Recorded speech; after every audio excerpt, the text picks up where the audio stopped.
오늘의 사연 주인공은 40대 지영 씨예요. 여러분, 가끔 그런 날 있죠. 모든 일이 딱딱 맞아떨어지고 집에 들어와서도 기분이 좋아서 괜히 남편이 좋아하는 미역국을 끓인다든가 애들이 엄마 오늘 왜 이렇게 상냥해? 하고 묻는 날. 그날이 딱 그랬어요. 남편은 주말 워크숍을 다녀왔고 몸살 기운이 있다며 소파에 늘어졌죠. 그런데 초인종이 울리더니 남편 회사의 부하 직원이라는 사람이 예의 바르게 고개 숙이며 봉투 하나를 내밀더라고요. 팀장님 댁에 잠시만요. 안녕하세요. 저는 팀장님 팀의 박수연 사원입니다. 지난 워크숍 사진이요. 팀장님께 꼭 전달해달라고 하셔서요. 그 봉투 안에는 인화된 사진들이 두툼하게 들어있었고 맨 위에 올려진 사진은 회식장에서 단체로 김친하며 찍은 흔한 회사 사진이었어요. 저도 그냥 잘 다녀오셨네 정도로 넘겨보려다 그만. 제 손이 사진 한 장에서 멎었습니다. 숨이 턱 막히고 귀가 웅하고 먹먹해졌죠. 사진은 밝은 레스토랑 한가운데서 찍은 단체샷인데요. 사진 오른쪽 구석, 크게 보면 잘 안 보이는 그 구석에 천장에 매달린 구리색 펜던트 조명들이 거울처럼 반짝이며 반사를 만들고 있었어요. 거기 아주 작게 그러나 너무 선명하게 제 남편이 누군가의 손목을 꼭 붙잡고 귓속말을 하고 있었어요. 손목에는 제가 올봄 생일에 잃어버렸다고 생각했던 그 라일락빛 스톤 브레이슬릿 왜 없다더니 그거 내 거잖아. 저는 혼잣말을 했고 사진 속에서 그 브레이슬럿은 제 남편의 손목에 끼워져 있었고 그걸 붙잡고 웃고 있는 얼굴 그 얼굴이 제게 봉투를 건넨 그 부하 직원이었습니다. 여보, 이거 뭐야? 소파에서 졸고 있던 남편이 눈을 비비며 일어났어요. 뭐가? 여기, 내 손목, 내 팔찌. 그리고 넌 누구한테 이렇게 귓속말을 했어? 남편은 잠시 사진을 보더니 어이없다는 듯 웃었죠. 야, 그 반사 같은 거 믿고 그래? 장난하냐? 그냥 각도가 그런 거지. 팔찌는 그거 비슷한 거야. 여보 것도 못 찾았는데 내가 그걸 왜 차고 다녀? 여러분, 이 말에 저는 고개를 끄덕일 수도 있었을 겁니다. 그래, 반사일 수 있지. 그런데 더 넘기던 사진 중 야외 바비큐에서 사람들이 줄을 서 있는 장면이 있었어요.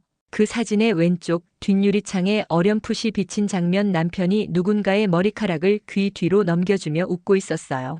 그 누군가의 흰색 셔츠 소매 단추, 사진 속 부하 직원의 셔츠 단추와 같았죠. 저는 알죠. 저는 헌신하면 옆에서 오래 살피는 사람이니까. 그날 밤 남편은 샤워를 하러 들어갔고 저는 식탁에 앉아 차분하게 노트를 열었습니다. 한 줄 써넣었죠. 사진 반사 팔찌 셔츠 단추 한 번 더 확인. 그리고 휴대폰을 꺼내서 지난 몇 달간의 카드 명세서를 쭉 훑었어요.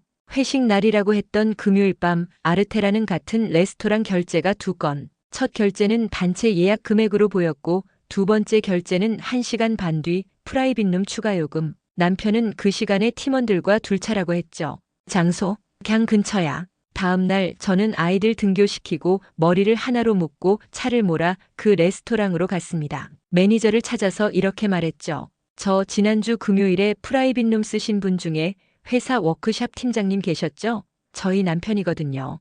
계산을 제가 해서요. 영수증 다시 받아보고 싶어서요. 매니저는 친절했어요. 네. 팀장님, 네, 기억나요. 프라이빗룸에 와인 추가로 결제하셨죠? 마지막에 두 분만 남아 계셔서 정리하고. 두 분이요? 네. 그는 이미 말해버렸죠. 아니, 제가 잘못 들었습니다. 출력만 부탁드릴게요. 영수증 맨 아래에는 추가 인원 둘가 아니라 자녀 인원 둘. 그리고 시간. 남편이 전화로는 둘차 가는 중이라고 1시간과 일치했죠. 저는 심장이 미친 듯 뛰었지만 얼굴은 냉장고처럼 차갑게 굳어졌어요. 집에 돌아오면서 제 휴대폰 메모에는 체크리스트가 길게 늘어졌습니다. 영수증 확보, 팔찌 영수증 사진 찾기, 차량 블랙박스 주차 시간 아이들, 보호 진실 알리기 전 대책, 법적 자문지인 변호사 연락. 그날 밤 남편의 차 블랙박스에서 날짜별 주차 영상을 봤어요. 회식날 레스토랑 지하 주차장으로 들어가는 시각, 그리고 나오는 시각. 주차장 카메라가 번호판을 찍는 순간 조수석 쪽 실루엣이 살짝 흔들렸고 조그만 팔찌가 반짝였죠. 여러분, 이쯤 되면 누군가는 소리를 지를 것 같지만 저는 조용히 노트에 체크 표시를 했어요. 그리고 딱 한 줄을 더 썼죠. 더 이상 우연은 없다. 문제는 어떻게, 언제, 어디서 이걸 끝낼 건가였습니다. 그냥 소리 지르고 던지고 깨부수는 건 쉬워요. 하지만 저는 헌신짝처럼 버려진 사람이 아니라 다시는 아무도 나를 함부로 못하게 만들 사람이었거든요. 일주일 뒤 남편 회사에서 프로젝트 성공 기념 사내 행사가 있었어요. 가족 초청 가능. 남편은 대수롭지 않게 말했죠. 여보, 애들 데리고 와. 대표님도 가족 오면 좋아하시고 경품도 있고. 저는 환하게 웃었습니다. 그럼 가지. 우리 가족이잖아. 현장에는 풍선과 배너가 가득, 큰 스크린에는 지난 몇 달간 팀이 찍었다는 사진이 슬라이드로 돌아가고 있었죠. 사회자가 말했어요. 이 프로젝트를 성공으로 이끈 주역, 우리 박 팀장님 팀에게 박수. 사람들이 박수를 치고 남편이 팀원들과 함께 무대 위로 올랐습니다. 그 옆으로 봉투를 건넸던 그 부하 직원 박수연이 깔끔한 흰 셔츠에 네이비 스커트를 입고 섰죠. 저는 제 손에 작은 USB를 쥐고 있었어요. 그 USB, 여러분, 제가 만든 진짜 팀워크 사진이 들어있었거든요. 행사 둘부 팀 소개 영상 순서였어요. 사회자는 USB를 받아들며 다음은 박 팀장님의 팀워크 하이라이트 하고 웃었죠. 조명이 어두워지고 스크린이 켜졌습니다. 처음엔 익숙한 장면들이 흘렀어요. 회의실에서 밤새 피자를 먹는 장면, 한강에서 조깅하는 팀원들, 워크샵 레크리에이션, 그리고 갑자기 화면이 멈칫하더니 확대가 들어갔어요. 회식장 구석의 반사, 펜던트 조명, 남편의 손목, 라일락빛 브레이슬릿, 하는 웅성거림이 퍼졌죠. 자막이 떴습니다. 반사는 우연일까요? 다음 장면, 프라이빗룸 영수증의 하단, 자녀 인원 2시간 2241, 2358. 다음 장면, 주차장 블랙박스 이미지 캡처, 조수석 쪽 팔찌 반짝. 그리고 마지막으로 여러분, 이건 정교했어요. 초점이 맞춰진 사진 한 장. 바비큐 줄 서 있는 사람들 뒤 유리창에 비친 장면을 고해상도로 복원한 사진. 남편의 고개가 아주 살짝 숙여지며 귓속말을 하는 장면. 그리고 수연의 머리카락을 귀 뒤로 넘기는 손. 자막이 또렷이 말했다. 팀워크, 이런 거였습니까? 순간 남편이 벌떡 일어났어요. 이거 누가 만든 거야? 꺼. 사회자가 당황해 음향팀을 바랐고 그때 제가 조용히 마이크를 잡았습니다. 잠깐만요. 박 팀장님, 여기 증거 있습니다. 저는 손에 들고 있던 팔찌를 들어보였어요. 이 팔찌 제 거예요. 봄에 잃어버렸다고 했죠. 그런데 지난주 밤 누군가 제게 익명으로 돌려줬어요. 이제 필요 없을 거다라는 쪽지와 함께. 수연이 핏기가 가시며 한 발짝 물러났죠. 여보, 오해야. 남편이 떨리는 목소리로 말했습니다. 오해? 그럼 여기 있는 영수증과 블랙박스, 그리고 메신저 기록은요? 제가 또 다른 화면을 띄웠습니다. 호텔 예약 페이지 캡처, 이름은 박수연, 결제는 제 카드와 같은 은행, 시간은 남편이 야근이라던 밤. 그리고 여러분, 결정적인 건 음성 메시지였어요. 팀 단톡방에서 누군가 실수로 올렸다가 지운 그 짧은 보이스. 팀장님, 어제 너무 무리하셨어요. 팔찌 예뻐요. 다음엔 제가 살게요. 그 보이스는 누구의 목소리였을까요? 마이크가 울리자 모두가 돌아봤죠. 수연은 그대로 굳었습니다. 대표가 자리에서 일어나 사회자에게 손짓했어요. 방송 정지. 스크린이 꺼졌고 조명이 밝아졌습니다. 저는 다시 마이크를 잡았죠. 여러분, 저는 박 팀장의 아내 지영입니다. 오늘 이런 방식으로 공개하는 게 모두에게 불편했을 거 알아요. 그런데 제가 지난 몇 달간 들은 말은 오해, 각도, 장난뿐이었어요. 저는 제 아이들의 엄마이고 제 삶의 주인입니다. 누가 어떻게 저를 속였는지 적어도 여기서는 명확히 하고 싶었어요. 남편이 손을 들어 막으려 했지만 이미 늦었죠. 주변 팀원들은 서로 얼굴을 쳐다보며 수군거렸고 누군가는 휴대폰으로 녹화하고 있었어요. 수연의 눈가에는 눈물이 맺혔고 죄송합니다. 팀장님 하고 중얼거리더니 그만 힐을 끌며 밖으로 나갔죠. 그날 이후 회사는 난리가 났다고 합니다. 팀장은 직무정지, 부하 직원은 인사위원회 회부.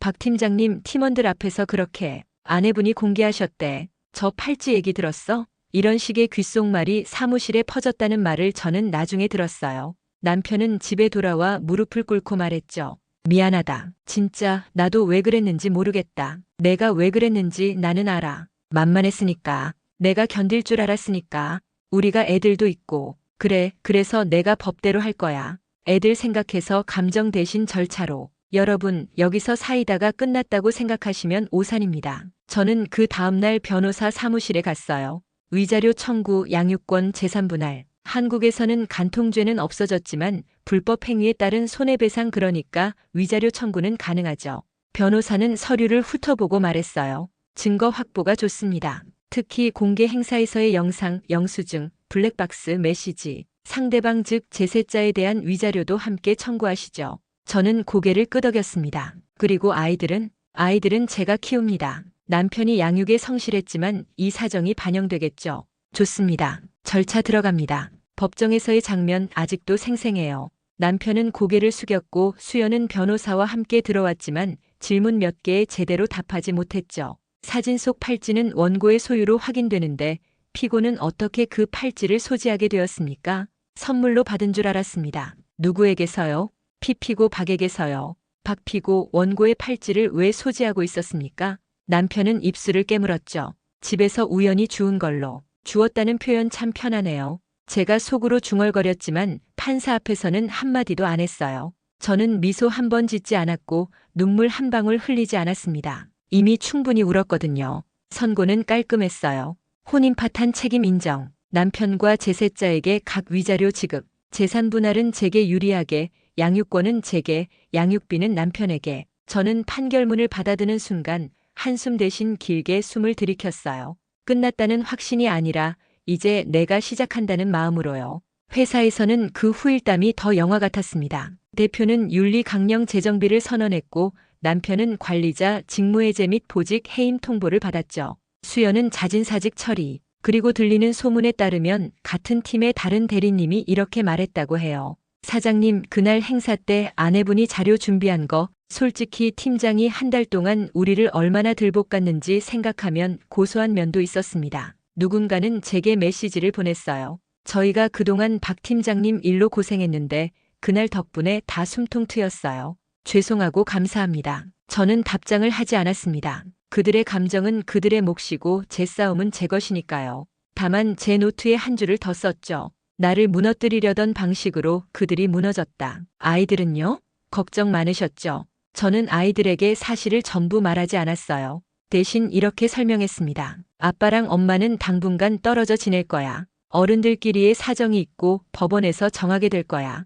너희 잘못은 하나도 없어. 그리고 엄마는 언제나 내 편이야. 큰아이가 묻더라고요. 엄마는 괜찮아? 응, 엄마는 더 강해졌어. 너희들 얼굴 보면 뭐든 할 수 있어. 그 대답이 아이들에게는 충분했나 봐요. 둘째가 제 손을 꼭 잡고 말했어요. 엄마가 웃으면 나도 좋아. 그래서 저는 웃었죠. 어색한 웃음이었지만 그날 이후로는 진짜로 웃을 일이 많아졌습니다. 새 일자리를 알아보고 취미로 잠깐 접었던 도자기를 다시 시작했어요. 토요일 아침마다 흙을 만지며 마음을 다듬고 저녁에는 아이들과 라면 대신 채소 듬뿍 넣은 전골을 끓였죠. 주방 창문으로 들어오는 노을빛을 보며 저는 제게 아주 작은 약속을 했어요. 2번 다시 내가 나를 의심하지 않겠다. 한 달쯤 지나 남편에게서 메시지가 왔어요. 아이들 보러 가도 될까? 저는 변호사와 정한 면접 교섭 일정표를 캡처해서 보냈습니다. 정해진 날에 정해진 시간에. 그는 답장을 여러 번 썼다 지웠다 한 모양이더군요. 마지막에 찍힌 말은 이것뿐이었어요. 미안하다. 저는 그 말에 응도 아니도 하지 않았어요. 그냥 달력을 넘겼죠. 다음 주 토요일에 아이들과 가을 축제를 갈 계획을 적어 놓으면서 여러분, 제가 왜 그날 남편의 부하 직원이 건넨 사진을 보고 경악했는지 이제 이해하시겠죠. 한 장의 사진 구석에 반사 팔찌에 반짝임 그 작은 단서들이 제 세계를 뒤집었고 동시에 저를 일으켜 세웠습니다. 저는 그 사진을 고이 앨범에 꽂아두지 않았어요.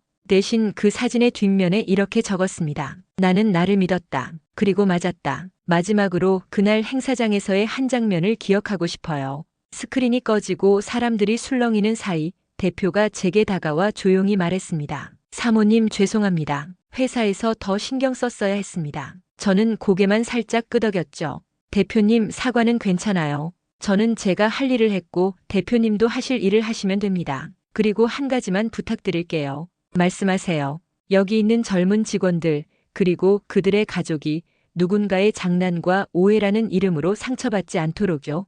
판사는 거짓말을 못하거든요.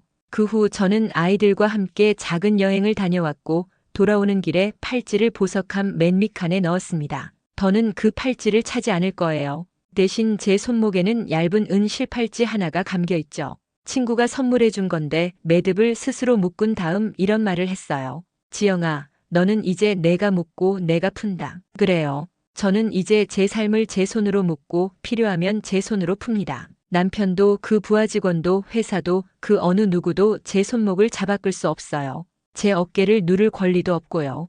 혹시 지금 이 방송을 듣고 계신 분들 중에 구석의 반사 때문에 마음이 쿵 내려앉는 분이 계시다면 말해드리고 싶어요. 세상은 생각보다 정직합니다. 반사는 늘 진실을 비춥니다. 다만 우리가 고개를 돌리고 초점을 맞추어 볼 용기가 필요할 뿐이에요. 저는 그 용기를 냈고 그래서 오늘 이렇게 당당하게 말할 수 있습니다. 여기 증거 있습니다. 그 한마디가 저를 살렸고 이게 사실이냐? 라는 외침이 누군가를 무너뜨렸죠. 그리고 더는 헌신짝이 아닙니다. 누구도 저를 함부로 버리지 못해요. 왜냐하면 저는 제 삶의 주인이니까요. 여러분, 오늘도 당신의 반사 당신의 진실 그걸 믿으세요. 그리고 필요하다면 아주 단단하고도 예의 바르게 사이다를 따세요. 목이 시원해질 때까지.